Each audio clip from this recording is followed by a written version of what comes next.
Символ Татарстана, красивый и нежный тюльпанчик, теперь может украсить день каждого гостя выставки России на ВДНХ. Тем более, если он, тюльпан, изготовлен своими руками.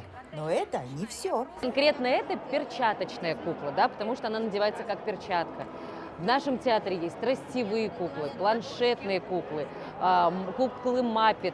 Маппет – это когда ртом мы управляем с помощью вот так рук, да, то есть марионетки. Дети – самые главные участники всех выставочных радостей. На этот раз их учили делать кукол из войлока. Мы привезли спектакль «Теремок». Все персонажи, детишки могут выбрать персонаж и уже тут изготовить эту куклу. Остальные персонажи по такой же технике уже будут делать с родителями дома.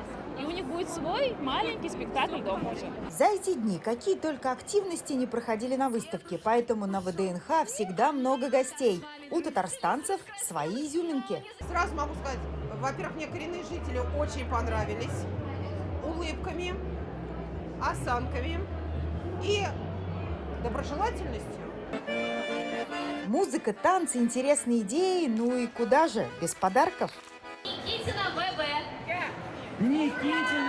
Главный сюрприз этих дней для участников веселой викторины самый приятный – семейный тур в Татарстан в честь Года семьи в России. Тем более, что на ВДНХ проходит и тематический форум. Все сложилось. Думали, все уже. Ну просто это вот первый раз у нас такое. Никак не ожидали. С такого количества билетов там. Конечно, очень приятно, что выпала такая возможность поехать в Казань.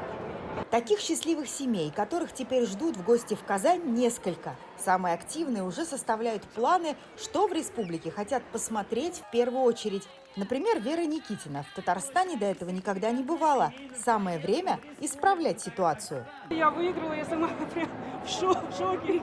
Не ожидала, что я выиграю такой приз. Просто я счастлива. Дина Газалиева, Дмитрий Шилов, Александр Ярошов, ТНВ, Москва.